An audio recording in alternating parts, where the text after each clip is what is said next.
Supreme ಕೋರ್ಟ್ನಲ್ಲಿ ನಟ ದರ್ಶನ್ ಅರ್ಜಿ ವಜಾ ಆಗಿದೆ. ಪರಿಶೀಲನಾ ಹಂತದಲ್ಲೇ ನಟ ದರ್ಶನ್ ಅರ್ಜಿ ವಜಾ ಆಗಿರೋದು. 1 ವರ್ಷ ಜೈಲು ಆದೇಶ ಮರುಪರಿಶೀಲನಾ ಅರ್ಜಿ ವಜಾ ಆಗಿದೆ. ಆದೇಶ ಮಾರ್ಪಾಡು ಮಾಡುವಂತೆ ಕೋರಿ ಸಲ್ಲಿಸಿದ್ದಂತ ಅರ್ಜಿ ಇಂದು ಅರ್ಜಿ ವಜಾಗೊಳಿಸಿದೆ ಸುಪ್ರೀಂ ಕೋರ್ಟ್. ರಿಜಿಸ್ಟ್ರಾರ್ ಸುಪ್ರೀಂ ಕೋರ್ಟ್ನಲ್ಲಿ ವಿಚಾರಣೆ ಮುನ್ನವೇ ಅರ್ಜಿ ವಜಾ ಆಗಿದೆ.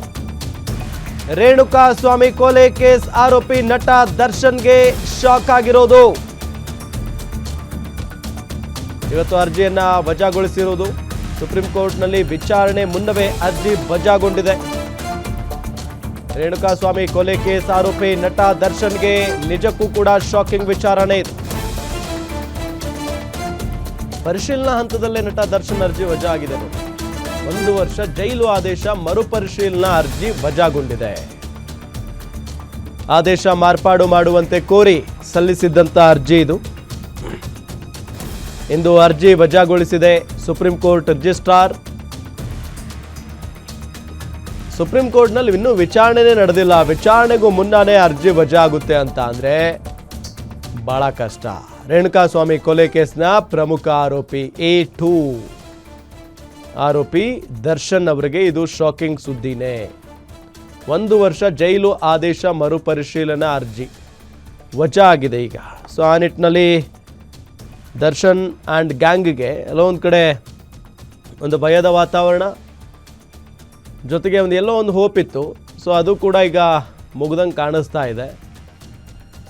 ವಿಚಾರಣೆ ಸುಪ್ರೀಂ ಕೋರ್ಟ್ನಲ್ಲಿ ವಿಚಾರಣೆ ಆಗಬೇಕಾಗಿತ್ತು. ವಿಚಾರಣೆಗೂ ಮುನ್ನವೇ ಅರ್ಜಿ ವಜಾ ಆಗುತ್ತೆ ಅಂದರೆ ಏನರ್ಥ? ಈಗಾಗಲೇ ಹೊರಗಡೆ ನಾವು ಗಮನಿಸ್ತಾ ಇದ್ದೀವಿ, ಈ ದರ್ಶನ್ ಅವರ ಕೆಲವೊಂದಿಷ್ಟು ಫ್ಯಾನ್ಸ್ ಸಾಕ್ಷಿಗೆ ಬೆದರಿಕೆ ಹಾಕುವಂಥ ಕೆಲಸ ಕೂಡ ಮಾಡಿದ್ದಾರೆ.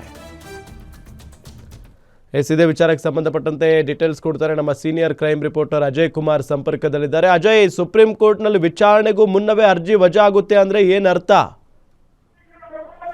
ಖಂಡಿತವಾಗ್ಲೂ ರಾಮ್, ಈಗಾಗಲೇ ಏನು ಮೊದಲನೇ ಬಾರಿ ಸುಪ್ರೀಂ ಕೋರ್ಟ್ ಹೋದಂತ ಸಂದರ್ಭದಲ್ಲೂ ಕೂಡ ಅರ್ಜಿ ವಜಾ ಆದ ನಂತರದಲ್ಲಿ 2ನೇ ಬಾರಿ ನಟ ದರ್ಶನ್ ಕೂಡ ಜೈಲಲ್ಲಿ ಇರುವಂತದ್ದು. ಈಗ ಮತ್ತೆ ಅದನ್ನ ಏನು ಮತ್ತೆ ಸುಪ್ರೀಂ ಕೋರ್ಟ್ಗೆ ಹೋಗುವಂತ ಕೆಲಸಕ್ಕೆ ಮುಂದಾಗಿದ್ರು. ಈಗಾಗಲೇ ಪರಿಶೀಲನೆ ಮಾಡಬೇಕು ಅಂತಾನು ಕೂಡ ಮನವಿಯನ್ನ ಮಾಡ್ಕೊಂಡಿದ್ರು ಸುಪ್ರೀಂ ಕೋರ್ಟ್ಗೆ. ಈಗಾಗಲೇ ಆ ಒಂದು ಅರ್ಜಿಯ ಕೂಡ ಈಗಾಗಲೇ ವಜಾ ಆಗಿರುವಂತದ್ದು. ಅಂದ್ರೆ ಅರ್ಜಿ ವಜಾ ಆಗೋದಕ್ಕೆ ಕೆಲವೊಂದು ಕಾರಣಗಳು ಕೂಡ ಈಗಾಗಲೇ ಅಲ್ಲಿರುವಂತ ಏನು ಸರ್ಕಾರದ ಪರ ವಕೀಲರು ಕೂಡ ಕೊಟ್ಟಿದ್ದಾರೆ. ಅಂದ್ರೆ ಇಲ್ಲಿ ಏನೋ ಅಲ್ಲಿ ಸಾಕ್ಷಿಗಳನ್ನು ಕೊಡಿಸುವಂತ ಕೆಲಸ ಆಗ್ತಾ ಇದೆ.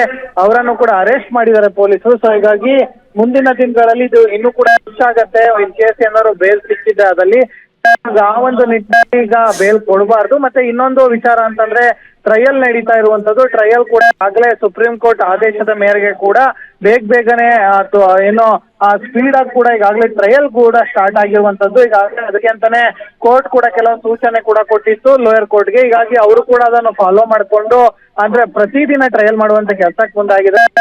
ಈ ಒಂದು ಸಂದರ್ಭದಲ್ಲಿ ಬೇಲ್ ಕೊಟ್ರೆ ಅದು ಬೇರೆ ರೀತಿಯಾಗಿ ಏನೋ ಉಪಕಾರ ಮಾಡ್ದಂಗಾಗತ್ತೆ ಏನೋ ಆರೋಪಿಗಳಿಗೆ. ಸೊ ಹೀಗಾಗಿ ಆ ಒಂದು ನಿಟ್ಟಿನಲ್ಲೂ ಕೂಡ ಬೇಲನ್ನ ಕೊಡಬಾರ್ದು ಅಂತ ಹೇಳಿ ಸರ್ಕಾರದ ಪರ ವಕೀಲರು ಕೂಡ ವಾದವನ್ನ ಮಂಡಿಸಿದ್ರು. ಸೊ ಹೀಗಾಗಿ ಆ ಒಂದು ನಿಟ್ಟಿನಲ್ಲೂ ಕೂಡ ಈಗಾಗಲೇ ಬೇಲ್ ರಿಜೆಕ್ಟ್ ಆಗಿದೆ ಅನ್ನೋ ಮಾಹಿತಿ ಕೂಡ ಈಗಾಗಲೇ ಸಿಗ್ತಾ ಇರುವಂತದ್ದು. ಅಂದ್ರೆ ಇದು 2ರಿಂದ 3ನೇ ಬಾರಿ ಕೂಡ ಸುಪ್ರೀಂ ಕೋರ್ಟ್ ನಲ್ಲಿ ಈ ಒಂದು ಬೇಲ್ ಅರ್ಜಿಯನ್ನ ರಿಜೆಕ್ಟ್ ಮಾಡಿದ್ದಾರೆ ಅನ್ನೋ ಮಾಹಿತಿ ಕೂಡ ಇರುವಂತದ್ದು. ಸೊ ಮುಂದಿನ ದಿನಗಳಲ್ಲಿ ಕಾನೂನಿನ ಹೋರಾಟ ಇನ್ನೂ ಯಾವ ರೀತಿಯಾಗಿ ನಟ ಮತ್ತೆ ಅವರ ಪರವಾದಂತ ವಕೀಲರು ಮಾಡ್ತಾರೆ ಅಂತ ನಾವು ಕಾದ್ ನೋಡ್ಬೇಕಾಗಿದ್ದಾರ.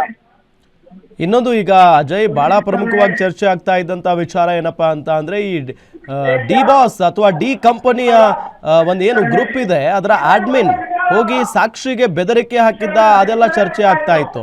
ಸೊ ಆ ನಿಟ್ಟಿನಲ್ಲಿ ಇದು ಕೂಡ ಏನಾದ್ರೂ ಕಾರಣ ಆಗಿರಬಹುದಾ ಈ ಅರ್ಜಿ ವಜಾ ಆಗೋದಕ್ಕೆ? ಖಂಡಿತವಾಗ್ಲೂ ಇಂತಹ ಕೆಲವೊಂದು ಪ್ರಕರಣಗಳಲ್ಲಿ ಇಂತಹ ಒಂದು ಘಟನೆಗಳನ್ನು ಕೂಡ ಇನ್ನು ಲಾಯರ್ಗಳು ಅದನ್ನ ಏನೋ ಕಂಪ್ಲೀಟ್ ಆದಂತ ಮಾಹಿತಿಯನ್ನ ಪಡ್ಕೊಂತಾರೆ, ಯಾವ ರೀತಿಯಾಗಿ ಆಗಿದೆ ಏನು ಅಂತ ಹೇಳಿ.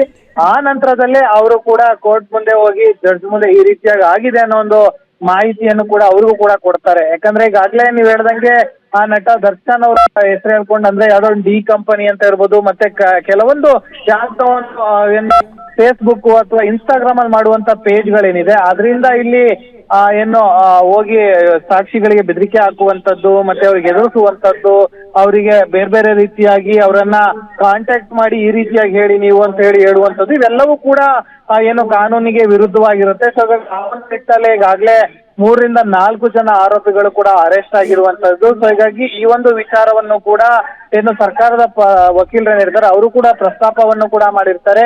ಈ ರೀತಿಯಾಗಿ ಆಗ್ತಾ ಇದೆ, ಇನ್ನು ಬೇಲ್ ಸಿಕ್ಕಿದೆ ಅದ್ರಲ್ಲಿ ಇನ್ನೂ ಜಾಸ್ತಿ ಆಗತ್ತೆ ಅಂತ ಕೂಡ ಹೇಳ್ತಾರೆ. ಸೊ ಆ ಒಂದು ನಿಟ್ಟಿನಲ್ಲೂ ಕೂಡ ಬೇಲನ್ನ ಕೊಡಬಾರ್ದು ಅನ್ನೋಂತ ಕೂಡ ವಾದವನ್ನು ಮಾಡಿರ್ತಾರೆ. ಅದ್ರ ಕಂಪ್ಲೀಟ್ ಆದಂತ ಡೀಟೇಲ್ಸ್ ಅನ್ನು ಕೂಡ ಪಡ್ಕೊಂಡಿರ್ತಾರೆ. ಸೊ ಇದು ಕೂಡ ಒನ್ ಆಫ್ ದ ಕಾರಣ ಆಗುತ್ತೆ ರಿಜೆಕ್ಷನ್ಗೆ ಅಂತಾನು ಕೂಡ ಹೇಳ್ಬೋದು. ಸೊ ಹಾಗಾಗಿ ಮುಂದಿನ ದಿನಗಳಲ್ಲಿ ಈ ರೀತಿ ಆಗದೇ ಇರೋ ರೀತಿ ಕೂಡ ನೋಡ್ಕೊಳ್ಬೇಕಾಗತ್ತೆ. ಯಾಕಂದ್ರೆ ಮುಂದಿನ ದಿನಗಳಲ್ಲಿ ಈ ರೀತಿಯಾಗಾದ್ರೆ ಮತ್ತೆ ಅವರಿಗೆ ಬೇಲ್ ರಿಜೆಕ್ಟ್ ಆಗುವಂತ ಎಲ್ಲ ಸಾಧ್ಯತೆಗಳು ಕೂಡ ಹೆಚ್ಚಿದೆ ಅಂತ ಹೇಳ್ಬೋದು. ಥ್ಯಾಂಕ್ ಯು ತಮ್ಮೆಲ್ಲ ಮಾಹಿತಿಗಾಗಿ.